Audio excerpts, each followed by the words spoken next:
Hey, my awesome friends, Yogi Zen Dude here with about the Yogi Van Life. The Yogi Van Life. Let's kind of pan around here a little bit. You can see my current campsite. So another little update and hello. And it does get a little lonely out here, and I'm very happy to stand here and give the peace sign and wave to each car or cyclist or motorcyclist that goes by, so I can see some other human life. I mean, it's gorgeous, and dreamy out here. And there's a little chipmunk family.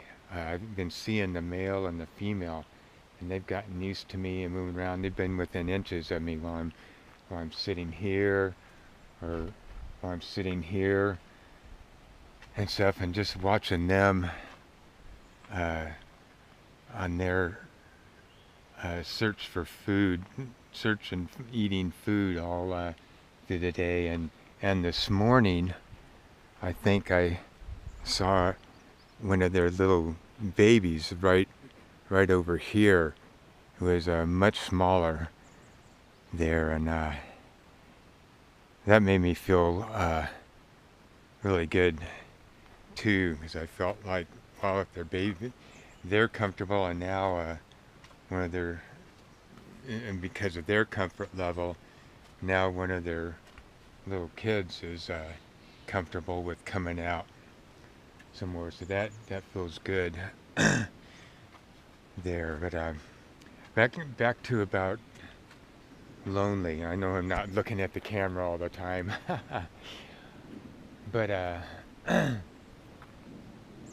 and several people have asked me too. Like there's a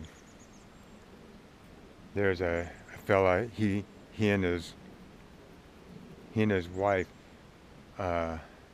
Yeah, because they talked about not being ready for kids there. Live in San Francisco, and he said, how did he ask that something,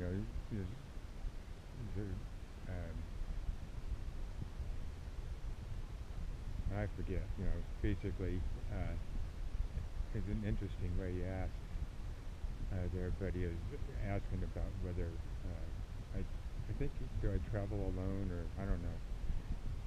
And I said, yeah, solo adventure here. I said, I'm not adverse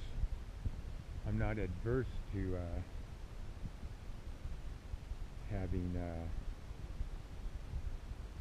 boy.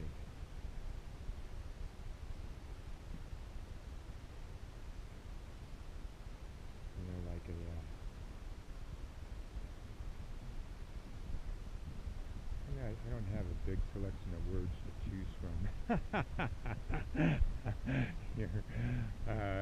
But like a female best friend, companion there. I'm not adverse to it. Scared shitless about it. Yeah, 3 marriages and 3 divorces there and stuff, and but I'm not adverse to it, and I know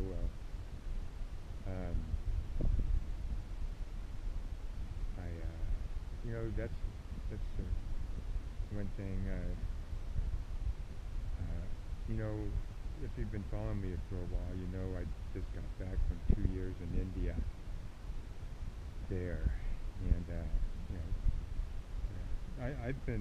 I've been single for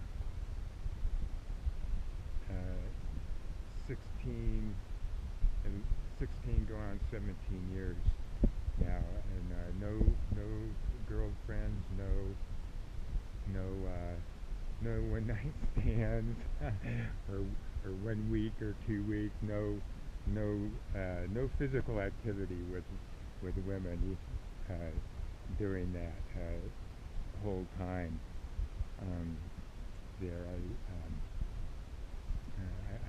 did, um, I don't think I've ever mentioned Elena. But she and I met in Rishikesh there, and just a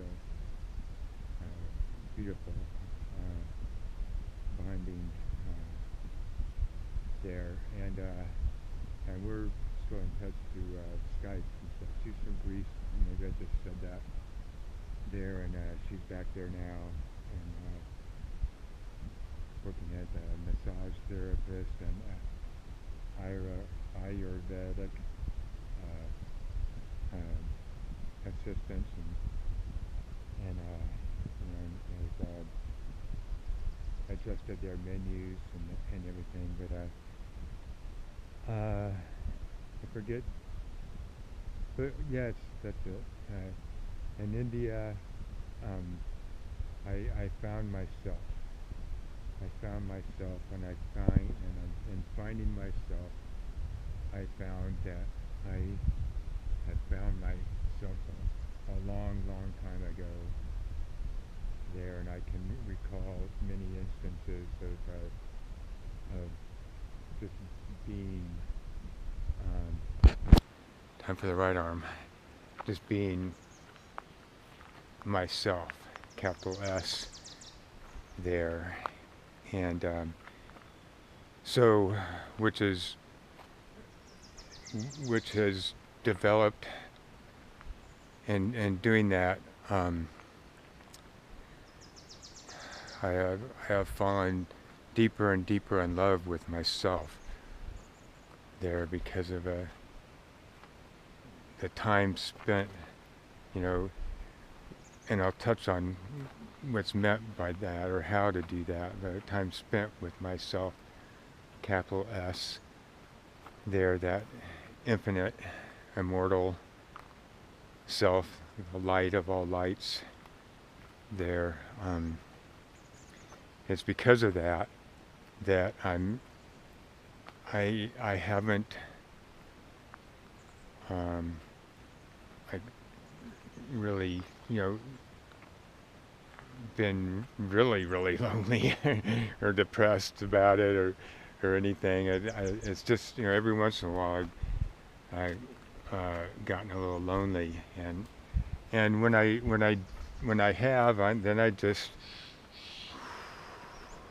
go to being with myself, and the way to do that is the self, or true freedom, is found beyond thought. Beyond thought. Thoughts are not real. Thoughts are not true, and you can experience the reality of thoughts not being real and thoughts not being true by being with yourself. There, the instant proof, instant experience of thoughts not being real, of thoughts not being true.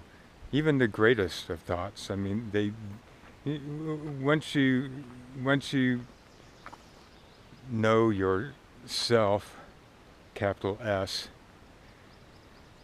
there, words simply can't touch it. They're more like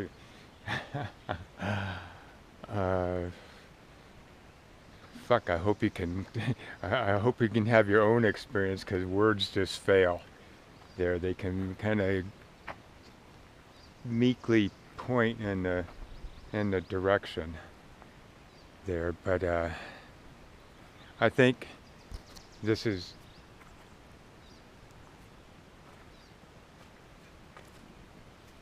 what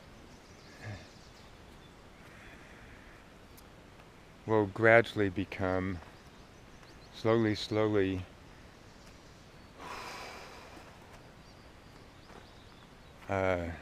become something that's naturally taught at the family level there, that thoughts are not real, thoughts are not true, and going beyond thought to find that true freedom, to find a word greatly, to find something that is poorly poorly experienced or known here in human life, and to find what true love is, and what true, real, unconditional, unconditional. It'll blow your mind again and again. Unconditional love there. So that's finding this, and you don't have to go to India. All you gotta do is go beyond thought. You go to India, and there, or Peru. I hear a lot of people are going to Peru now, too, and all paths lead to the same thing there, and either in this lifetime or one of the ones along the way. There, all paths are going to bring you back to, because it's all paths are really directed by yourself there, because yourself knows yourself. It knows all the thoughts that you're getting lost in and stuff, and it'll guide you. Yourself, capital S, will guide you to this path and this teacher and that teacher and this guru and that guru there, until you find yourself. That's really the true guru's only job, is to be a mirror reflection of yourself. There, his total joy is in helping you find yourself there, not for you to follow him all around the world or anything, or kiss his feet, or give him an apple, or her Sri Ananda Mema.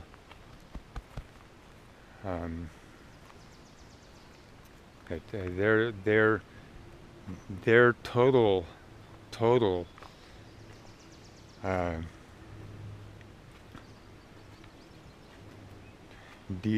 gig is to help you find yourself there. So this all has to do with yeah, I do get lonely from time to time, and I can't, like a few days ago or yesterday or something, I was like really coming to, like, it's okay that I get lonely, and the thing is too, with this going beyond thought, I mean, you get into compassion and understanding about it and stuff, but really the compassion and understanding, that's all thought too there, and it can bring some relief, certainly, definitely there, but what you will find as you go beyond thought is fucking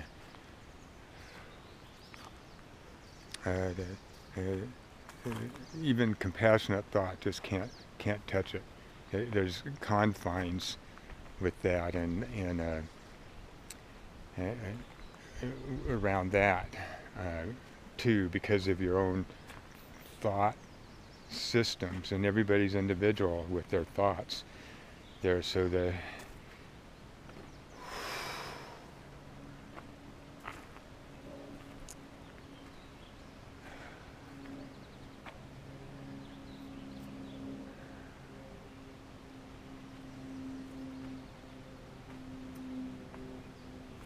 I love this van life, and maybe in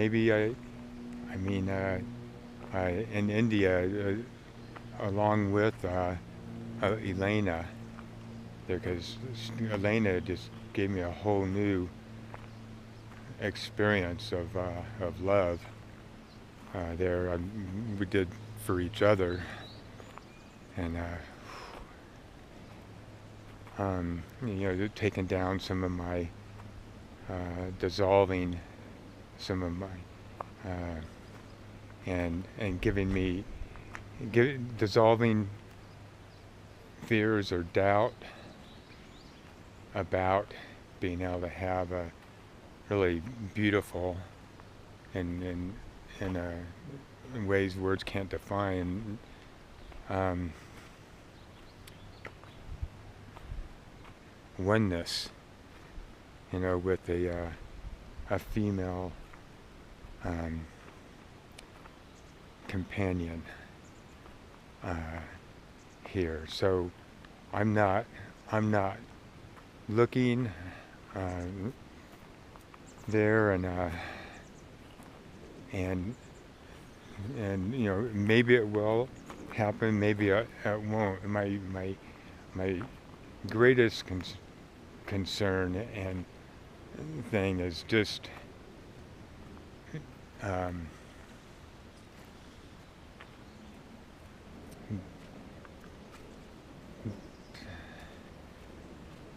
being with myself, awareness, observing awareness there, just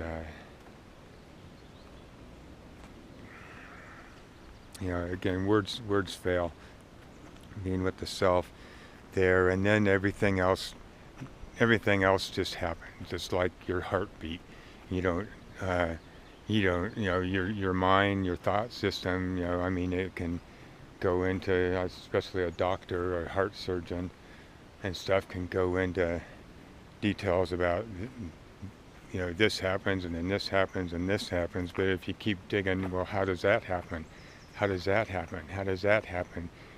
There you're going to get to a place where I don't fucking know. I don't know. And that's where you start touching the beyond there. But